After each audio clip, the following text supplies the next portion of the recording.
প্রবাসীদের জন্য অনেক গুরুত্বপূর্ণ একটা বিষয় যেটা সরকার ইতিমধ্যে বাধ্যতামূলক করেছে, সেটা হচ্ছে যে প্রবাস যাত্রার ক্ষেত্রে কিন্তু যারা বিদেশে যাচ্ছেন তাদের কিন্তু নিজস্ব একটি ব্যাংক অ্যাকাউন্ট বাধ্যতামূলক করা হয়েছে।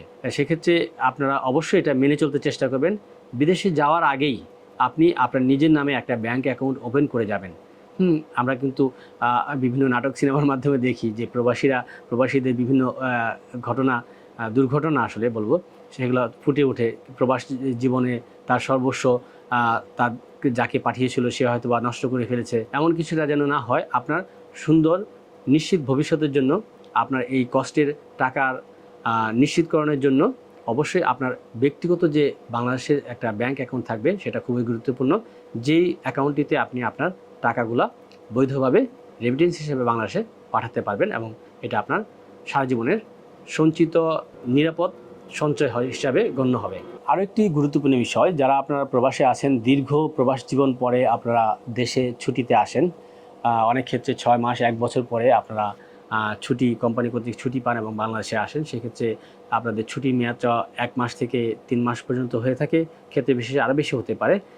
সেক্ষেত্রে অবশ্যই আপনারা যখন ছুটিতে আসছেন আপনি আপনার কোম্পানির সাথে কিন্তু নিশ্চিত হয়ে আসবেন যে আপনার ছুটিটা ঠিক কত দিনে। আপনারা যখন ছুটিতে আসেন, প্রত্যেক প্রবাসী ভাই তার প্রিয়জনদের জন্য বিভিন্ন ধরনের কেনাকাটা করেন অনেক কিছু। সেক্ষেত্রেও কিন্তু মাথায় রাখতে হবে, আবেগে বসে আপনারা হয়তোবা কেনাকাটার সময় অনেক কেনাকাটা করছেন, কিন্তু আপনাকে খেয়াল করতে হবে আপনার যে টিকিটটা আছে, টিকিটে কী পরিমাণ মালামাল আসলে নির্দিষ্ট করা আছে যে কত কেজি পর্যন্ত আপনি মাল আনতে পারবেন, সেটা অবশ্যই খেয়াল করবেন।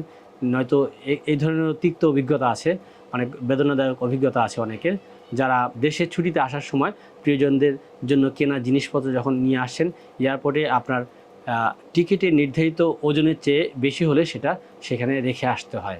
আর দেশে আসার পর একইভাবে আপনি যখন দেশ থেকে আবার রিটার্ন যাচ্ছেন, কর্মক্ষেত্রে আবার যোগ দেওয়ার জন্য বাংলাদেশ থেকে চলে যাচ্ছেন, আপনারা হয়তো অনেক কিছু নিয়ে যান। সেক্ষেত্রে একটু সচেতন থাকবেন। ওষুধপত্র কিংবা অনেক বিষয় কিন্তু যেটা ইমিগ্রেশনের সমস্যা করে, সেটার জন্য আপনি হয়রানির শিকার হতে পারেন। অনেক ধরনের অনুরোধ করে কারোর জন্য কিছু নিয়ে যেতে। ঠিক আছে, অনুরোধ করতেই পারে, আর নিয়ে গেলে সেটা তার জন্য ভালো, সেও খুশি হয়, কিন্তু এক্ষেত্রে একটু সচেতন হবেন অবশ্যই যে সে কি দিচ্ছে।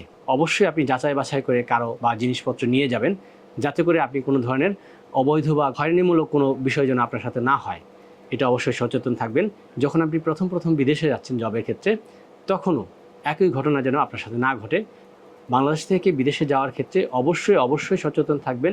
কেউ কোনো কিছু দিলে সেটা খুব ভালোভাবে আপনি যাচাই বাছাই করে তারপর নেওয়ার চেষ্টা করবেন। প্রিয় দর্শক শ্রোতা, প্রবাসী টিভির এই নিয়মিত ধারাবাহিক আয়োজন প্রবাস বার্তা এভাবেই চলতে থাকবে। আর এভাবেই আমরা বিভিন্ন পর্বে আপনাদের বিভিন্ন প্রয়োজনের যে বিষয়বস্তুগুলো আছে, প্রবাস সম্পর্কিত যে বিষয়গুলো আছে, সেগুলো তুলে ধরতে চেষ্টা করব এবং আপনাদের অংশগ্রহণ নিশ্চিত করব। আপনাদের বিভিন্ন সমস্যা, আপনাদের আলোচনার বিভিন্ন বিষয়বস্তু এবং আপনাদের চাওয়া নিয়ে আমাদের সাজানো হবে আমাদের অনুষ্ঠান। আর আপনারা আমাদের এই অনুষ্ঠান উপভোগ করুন, দেখতে থাকুন আর সবসময় পাশেই থাকুন প্রবাসী টিভির সাথে। প্রবাসী টিভি, সারা বিশ্বে বাংলাদেশ।